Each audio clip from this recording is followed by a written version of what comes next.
محتشم حضور ختمی المرتبت، اللہ کے پیارے امت کے سہارے، رب کے محبوب دانائے غیوب، مالک رقاب امم، فخر عرب و عجم، والی کون و مکان، سیاح لا مکان، سید انس و جاں، سرور لالا رخاں، نیر تاباں، سر نشین مہوشاں، ماہ خوباں، شہنشاہ حسینہ، تتمہ دوراں، سرخیل زہرہ جمالاں، جلوہ صبح ازل، نور ذات لم یزل، باعث تکوین عالم، فخر آدم و بنی آدم، نیر بطحا، رازدار ما اوہا، شاہد ما طغا، صاحب علم نشرہ، معصوم آمنہ احمد مجتبیٰ، حضرت محمد مصطفیٰ صلی اللہ علیہ وسلم کے حضور ناز میں اپنی عقیدتوں، ارادتوں اور محبتوں کا خراج پیش کرنے کے بعد واجب الاحترام ذوی الاحتشام معزز و مکرم سامعین، حاضرین، عالی مرتبت، ذی وقار علماء کرام، السلام علیکم ورحمۃ اللہ وبرکاتہ۔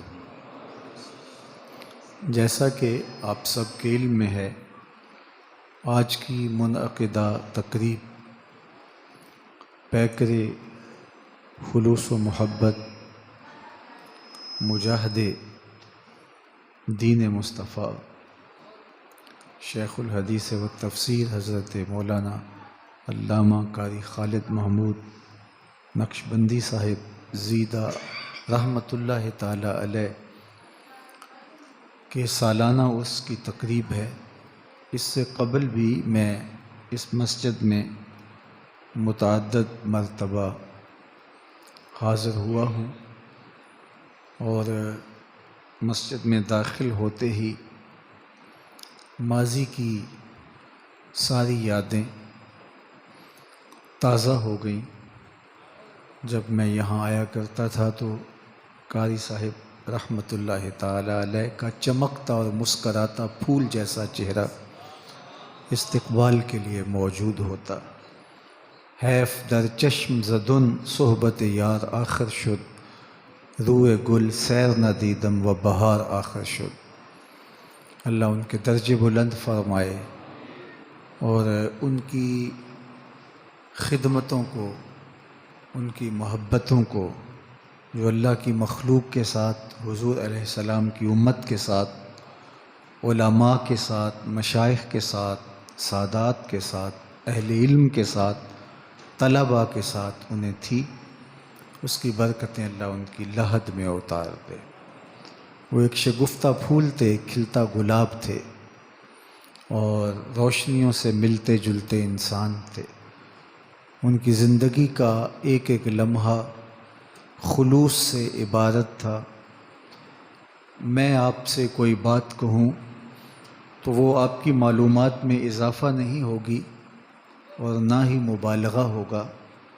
آپ سارے لوگ ان کو بہت زیادہ قریب سے جاننے والے، ان کی صحبتوں کا فیض پانے والے، ان کی مجلسوں میں بیٹھنے والے، اور ان کی محبتوں اور ان کی الفتوں کے نور میں رہنے والے لوگ ہیں۔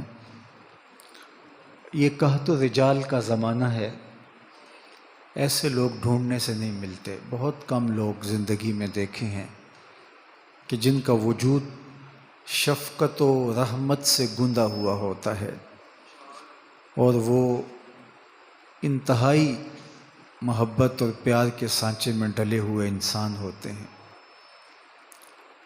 ان کے لیے ہم جو بھی کہیں، تحسین کے کلمات، تعریف کے کلمات، وہ ان کے مرتبے سے کم ہوں گے، چونکہ انہوں نے جس طرح سے زندگی گزاری ہے۔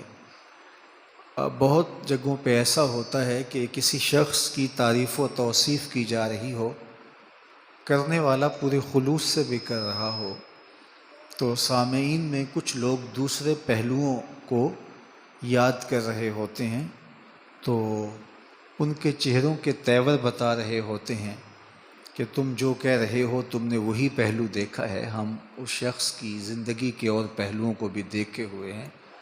لیکن قاری صاحب رحمۃ اللہ تعالیٰ علیہ کے بارے میں جو کچھ بھی کہیں گے آپ کے چہرے یہی کہیں گے کہ آپ نے انہیں اتنا نہیں دیکھا جتنی ان کی محبتیں می کی طرح ہمارے اوپر برسی ہیں۔ اللہ تعالیٰ جل شانہ ان کو اپنے جوار رحمت میں جگہ نصیب فرمائے۔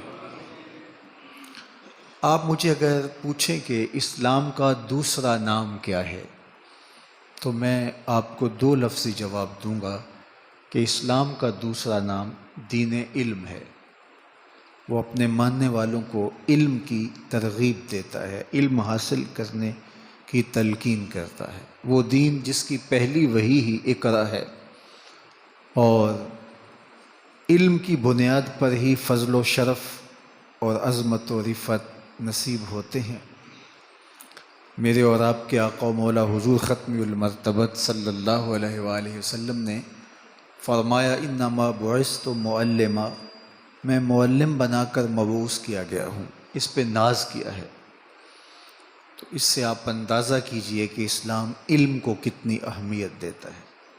گود سے لے کے گور تک علم حاصل کرنے کی ترغیب دی گئی، اور علم انسانیت کے شرف کا سبب قرار پایا۔ ہمارے مناطقہ نے یہ لکھا ہے کہ انسان کے لیے فصل ممیز نطق ہے، وہ اپنے دیگر مشارکات سے جو ممتاز ہوا ہے وہ بوجہ نطق ہے۔ حیوان ناطق ہے، بولتا ہے، اور باقی حیوانات جو ہیں ان میں صلاحیت نطق نہیں ہے، تو یہ اس وجہ سے ممتاز قرار پایا۔ اعلیٰ حضرت عظیم البرکت امام اہل محبت امام الشاہ احمد رضا خان سے پوچھا گیا، ملفوظات میں موجود ہے کہ حضرت کیا مناطقہ جو کہہ رہے ہیں کہ انسان کے لیے فصل ممیز نطق ہے، کیا یہ درست ہے؟ تو آپ نے فرمایا انسان کے لیے اس کے شرف کا سبب، اس کے امتیاز کا سبب نطق نہیں علم ہے۔ اس علم نے اس کو اس کے دیگر مشارکات سے ممتاز کیا، حتیٰ کہ فرشتوں سے بھی ممتاز کر دیا۔ جو انسان مسجود الملائکہ ٹھہرا تو وہ علم کی وجہ سے، جب اللہ تعالیٰ جل شانہ نے حضرت آدم علیہ السلام کی تخلیق چاہی تو فرشتوں سے کہا کہ میں زمین پر اپنا نائب بنانے والا ہوں، تو انہوں نے کہا تھا کہ مالک یہ دھینگا مشتی کرے گا، فساد وپا کرے گا، کیونکہ وہ جانتے تھے آگ، ہوا، مٹی اور پانی، ان عناصر اربع سے تخلیق شدہ وجود، اس کے اندر جو ہے وہ یہ چیزیں موجود ہوں گی۔ تو اللہ تعالیٰ جل شانہ نے فرمایا انی اعلم ما لا تعلمون، جو میں جانتا ہوں وہ تم نہیں جانتے ہو۔ اور پھر اللہ تعالیٰ نے کیا کیا؟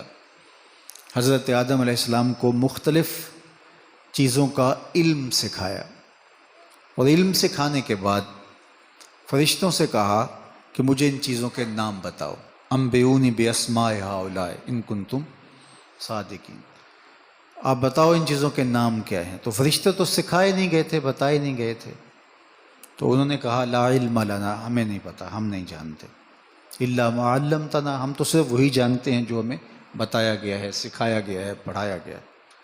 تو پھر وہی چیزیں حضرت آدم علیہ السلام کے سامنے پیش کی گئیں، اور انہیں کہا گیا تم ان چیزوں کے نام بتاؤ۔ تو انہوں نے ایک ایک چیز کا نام بتا دیا۔ امام رازی نے لکھا حتی القصع والقصیع، یہ بھی بتا دیا کہ پیالہ ہے، یہ پیالی ہے، صفاتها و نعوتها، چیزوں کے وصف بھی بیان کیے، ان کی خوبیاں خامیاں بھی بیان کی، طریقہ استعمال بھی بیان کیا، یہ پیالی ٹوٹ جائے تو اس کو جوڑنا کیسا ہے، اس کو استعمال کیسے کر سکتے ہیں، پھر اس کو عربی میں یہ کہتے ہیں، فارسی میں یہ کہتے ہیں، ہندی میں یہ کہتے ہیں، سندھی میں یہ کہتے ہیں، 70,000 بولیاں بھی سکھائیں۔ تو جب فرشتوں کے سامنے وہ چیزیں پیش کی گئیں تو انہوں نے کہا لا علم لنا، ہم نہیں جانتے، اور جب وہ چیزیں حضرت آدم علیہ السلام کے سامنے پیش کی تو انہوں نے بتا دیا، اس کی تفصیلات بتا دیں۔ اللہ تعالیٰ نے کہا تھا، فرمایا کہ میں نے کہا نہیں تھا جو میں جانتا ہوں وہ تم نہیں جانتے، قال الم اقل لکم، میں نے کہا نہیں تھا۔ تو یہاں رک کر کے 2 لمحوں کے لیے میری طرف اگر آپ متوجہ ہوں تو دعویٰ یہ تھا جو میں جانتا ہوں وہ تم نہیں جانتے. اللہ نے یہی کہا تھا نا، انی عالم ما لا تعلمون، جو میں جانتا ہوں وہ تم نہیں جانتے. اور اب بات جب دلیل کی آئی تو حضرت آدم علیہ السلام سکھائے گئے تھے، پڑھائے گئے تھے، اور اللہ جل شانہ نے فرمایا کہ مجھے فرشتوں ان چیزوں کے نام بتاؤ، تو انہوں نے کہا کہ ہم نہیں جانتے. تو کہا اے آدم تم بتاؤ. تو انہوں نے ایک ایک چیز کی تفصیل بیان کر دی. تو کہا میں نے کہا نہیں تھا جو میں جانتا ہوں وہ تم نہیں جانتے. تو دعویٰ یہ تھا جو میں جانتا ہوں وہ تم نہیں جانتے. جو دلیل ہے اس کا ظاہری پہلو یہی نظر آ رہا ہے، جو آدم جان رہے ہیں وہ فرشتے نہیں جانتے. تو دعویٰ یہ تھا جو میں جانتا ہوں وہ تم نہیں جانتے، اور دلیل یہ ہے جو جناب آدم علیہ السلام جانتے ہیں وہ تم نہیں جانتے. تو شیخ محقق علیہ رحمہ نے بڑی خوبصورت بات یہاں لکھی. آپ فرماتے ہیں کہ علم اللہ کا تھا، لیکن اس علم کا مظہر جناب آدم قرار پائے. میں کہوں کہ میں مصور ہوں، یہ میرا دعویٰ ہو، اور آپ اس کو ماننے کے لیے تیار نہ ہوں، تو میں دلیل فراہم کروں آپ کو. تو کاغذ کا ایک سادہ ٹکڑا لوں گا اور وہ اس کے اوپر میں کوئی پیکر تراش دوں گا، کوئی تصویر بنا دوں گا، اور پھر میں کہوں گا اس کاغذ کو دیکھو یہ تصویر کیسی بنی ہے. تو آپ کہیں کمال ہو گیا، کیسی نقوش خوبصورت ہیں، کیسی رعنائی ہے، شاہکار ہے یہ. تو میں کہوں کہ یہ میں نے بنایا ہے، تو آپ نے مجھے مصور مان لیا. میں نے دعویٰ اپنے مصور ہونے کا کیا تھا، لیکن میرے 5.5 فٹ کے قد سے تو معلوم نہیں ہوگا کہ میں مصور ہوں. میرے کپڑوں کے رنگ سے تو نہیں پتہ چلے گا میں مصور ہوں. میرے لہجے سے، میری گفتگو سے، میرے انداز تکلم سے، اٹھنے بیٹھنے سے، نشست و برخاست کے انداز سے تو معلوم نہیں ہوگا کہ میں مصور ہوں. میں مصور ہوں، میرا فن کاغذ پہ ظاہر ہوگا. تو کاغذ میرے فن کا مظہر ہے. آپ دیکھیں گے کاغذ کو لیکن مانیں گے مصور مجھے. تو کہا وجود آدم اللہ کے علم کا مظہر قرار پایا. تو کہا دیکھتے آدم کو جاؤ، مانتے مجھے مان جاؤ. تو گویا اللہ کے علم کا ظہور وجود آدم سے ہوا. تو کہا اللہ کا ہر نبی اللہ کی کسی نہ کسی صفت کا مظہر ہے. اگر اس کا جلال دیکھنا ہے تو جناب موسیٰ کو دیکھ لو، اس کا جمال دیکھنا ہے تو جناب عیسیٰ کو دیکھ لو، اس جناب یوسف علیہ السلام کو دیکھ لو. اگر اس کا کمال دیکھنا ہے تو جناب عیسیٰ علیہ السلام کو دیکھ لو. اور ہر نبی اللہ کی کسی نہ کسی صفت کا مظہر ہے. اللہ اکبر. اور میرے اور آپ کے آقا و مولا اللہ کی صفات کے بھی مظہر ہیں، اللہ کی ذات کے بھی مظہر ہیں. سر سے لے کر پاؤں تک تنویر ہی تنویر ہے. جیسے منہ سے بولتا قرآن وہ تفسیر ہے. سوچتی ہے دنیا مصطفیٰ کو دیکھ کر وہ مصور کیسا ہوگا جس کی یہ تصویر. تو جناب آدم علیہ السلام کا فرشتوں پہ جو تفوق ثابت ہوا وہ بوجہ علم ثابت ہوا، اور فرشتوں کے وہ مسجود قرار پائے. تو علم ممتاز کرتا ہے. عالی مرتبت علماء تشریف فرما ہے، ان سے پوچھئے جو کتا سیکھ جائے اس کا مارا ہوا شکار حلال ہوتا ہے، اور جو کتا سیکھا نہ ہوا وہ اس کا مارا ہوا حرام ہوتا ہے. یار سیکھ تو کتا بھی جائے تو افضل ہو جاتا ہے، انسان سیکھ جائے تو مرتبہ کیا ہو. کتاب رحمت قرآن مجید اٹھائیے. حضرت امام رازی نے اس پہ بحث کی ہے کہ جب حضرت سلیمان علیہ السلام نے کہا کہ وہ چیونٹیوں کی جب وادی سے گزرے اور گزرنے لگے تو ایک چیونٹی نے اپنی ہمجولیوں سے کہا کہ جلدی جلدی اپنے بلوں میں داخل ہو جاؤ، اللہ کے نبی کا لشکر کہیں بے خبری میں تمہیں کچل نہ ڈالے. یہ بات چیونٹی نے کہی، اور یہ 3 فرسخ دور سے چیونٹی نے حضرت سلیمان کا لشکر آتے ہوئے دیکھا تو یہ بات کہی. تو ایک فرسخ اگر 3 میل کا ہوتا ہے تو 9 میل دور سے چیونٹی نے لشکر سلیمان کو دیکھ کر کے اپنی ہمجولیوں سے کہا جلدی جلدی اپنی بلوں میں داخل ہو جاؤ، کہیں پیغمبر کا لشکر عدم توجہ کی وجہ سے تمہیں کچل نہ ڈالے. اور یہ بات حضرت سیدنا سلیمان علیہ السلام نے سنی اور مسکرائے. قرآن نے بتایا فَتَبَسَّمَ ضَاحِكًا مِّن قَوْلِهَا. چیونٹی کی بات کو سن کر اللہ کا نبی مسکرا پڑا. تیوریات کے ماہرین سے پوچھیں، امام سلفی سے پوچھیں، وہ کہتے ہیں کہ چیونٹی کے منہ میں زبان نہیں ہوتی، بڑا مہین سا وجود ہے اس کا، اور سر، دھڑ اور پچھلا حصہ، یہ تین ایک معمولی سے ذرات کی طرح بنے ہوئے وجود کا نام ہے، منحنی سا وجود ہے اس کا. تو اس کے منہ میں زبان نہیں ہوتی، تو پھر یہ بات کیسے کرتی ہے؟ تو کہتے ہیں اس کے سامنے والے دھڑ کے قریب منہ والی سائڈ پر 2 مہین باریک سے بال ہوتے ہیں، ریشے ہوتے ہیں. جب اس نے بات کرنی ہوتی ہے تو ان ریشوں کو آپس میں جوڑ کر کے رگڑتی ہے. اس رگڑ سے جو آواز پیدا ہوتی ہے اس سے وہ اپنی ہمجولی کو میسج دے رہی ہوتی ہے جو اس نے پہنچانا ہوتا ہے.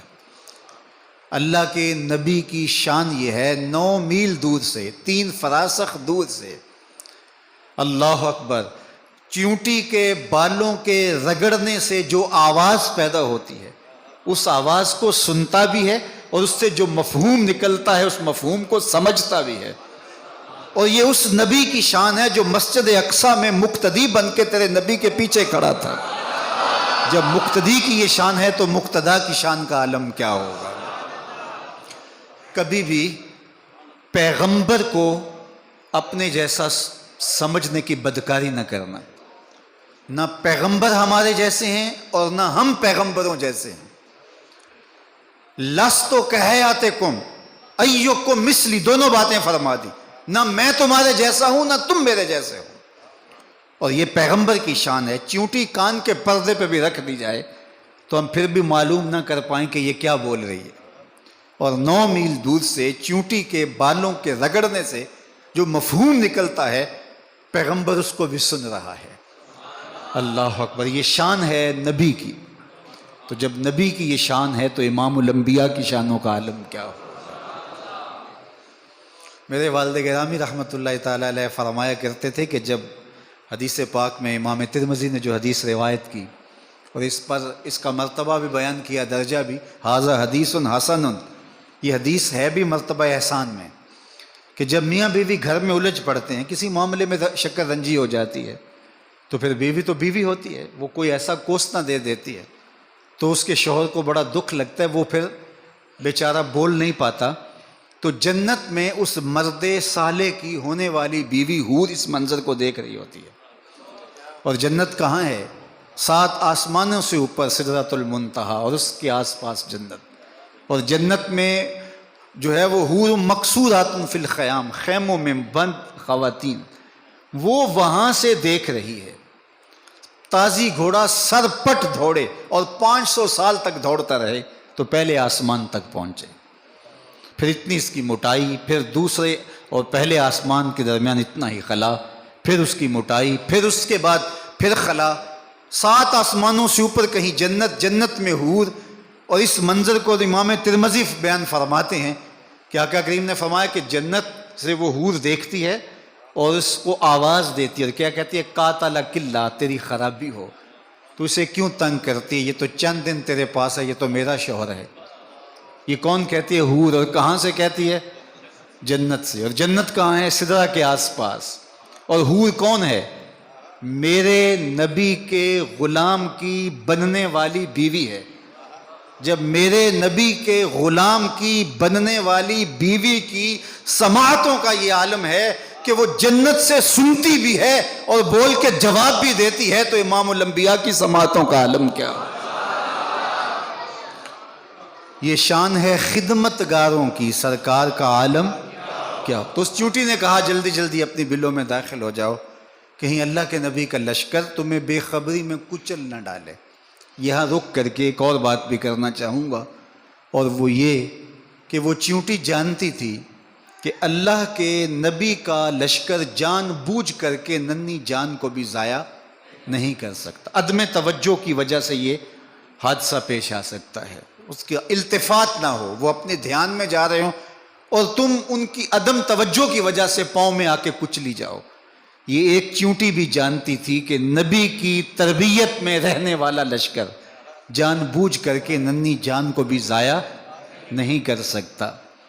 اور جو اپنے بدن پر بم باندھ کر کے انبوہ انسانہ میں گھس جائے اور پھر سینے پہ ہاتھ رکھ کر کے کہے کہ یہ کارنامہ میں سر انجام دیا، چھوٹے چھوٹے بچوں کی بوٹیاں دیواروں سے چپک جائیں اور وہ ذمہ داریاں قبول کرتا پھرے، وہ کسی شیطان کا لشکر تو ہو سکتا ہے، پیغمبر کا لشکر نہیں ہو سکتا ہے. نبی کے لشکر کی شان یہ ہے کہ وہ جان بوجھ کر ننھی جان کو بھی ضائع نہیں کرتا۔ اب آئیے امام راضی علیہ رحمہ یہاں لکھتے ہیں کہ چیونٹی کو اس بات کا علم تھا کہ نبی کا لشکر جان بوجھ کر کے ننھی جان کو ضائع نہیں کر سکتا، اس علم کی وجہ سے اس چیونٹی کو قیامت تک کی چیونٹیوں کا سردار بنا دیا گیا۔ چیونٹی کے نام سے سورت ہے قرآن کے دامن میں۔ تو یار ایک چیونٹی سیکھ جائے تو وہ معزز ٹھہرے، کتا سیکھ جائے تو کتوں سے ممتاز ہو جائے، تو انسان اگر سیکھ جائے تو کیا مرتبہ ہوگا۔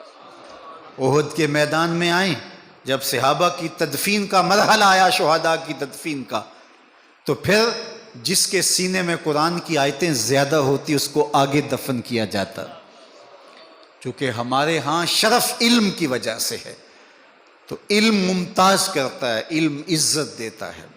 علماء کو اسی لیے ممتاز کیا گیا، اور مولا کائنات سیدنا علی المرتضیٰ رضی اللہ تعالیٰ عنہ فرماتے ہیں کہ ہم اللہ کی تقسیم پہ راضی ہیں، اس نے جاہلوں کو مال دیا، ہمیں علم سے نواز دیا۔ تو علم ممتاز کرتا، تو یہ کافی ہے کسی کے لیے کہ وہ عالم ہو۔ علم شہنشاہی ہے، علم بادشاہی ہے، علم عزت ہے، علم وقار کی علامت۔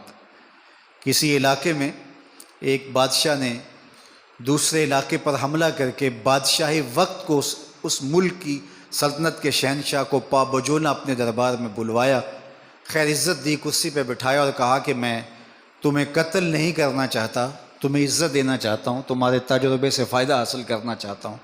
اب اس سلطنت میں جو اب میرے زیر نگیں ہے، بتا تجھے کون سا منصب دیا جائے؟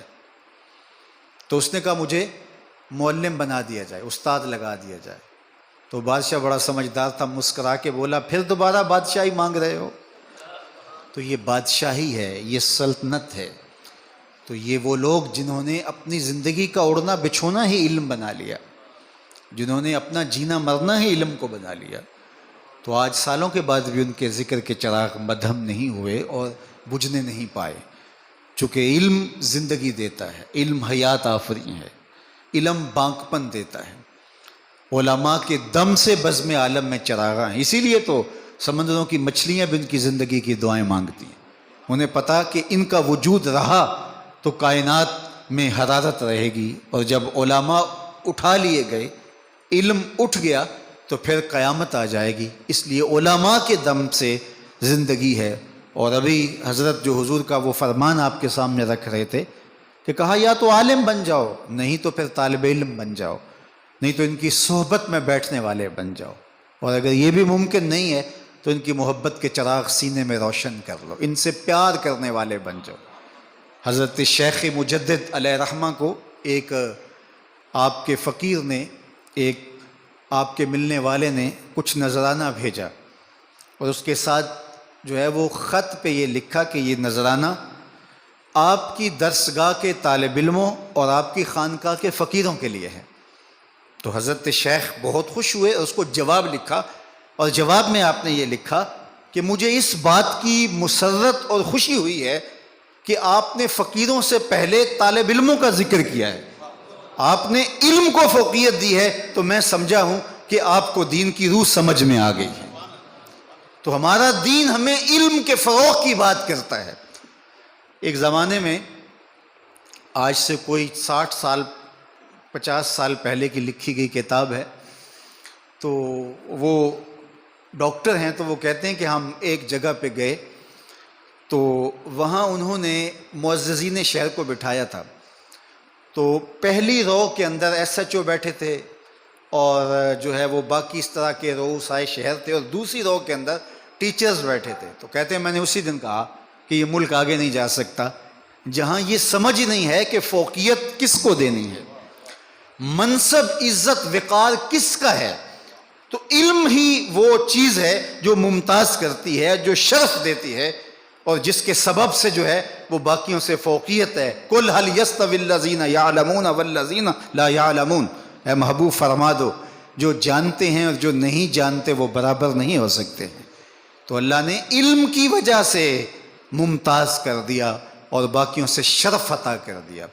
تو آج اگر میں اپنے ممدوح کے حوالے سے بات کروں تو میرے لیے بس یہ حوالہ ہی کافی ہے کہ وہ ایک عالم دین تھے، اور انہوں نے اپنی زندگی کا اوڑھنا بچھونا آخری سانسوں تک علم ہی رکھا، مسند تدریس سنبھالی، اور واض و تلقین اور نصیحت کے میدان کے اندر جس خوبصورت اور دھیمے انداز کے اندر وہ لوگوں تک پیغام حق کا ابلاغ کرتے رہے، اور اس پورے شہر میں جو ان کی پذیرائی اور ان کی عزت افزائی ہوئی وہ بوجہ علم ہی ہوئی۔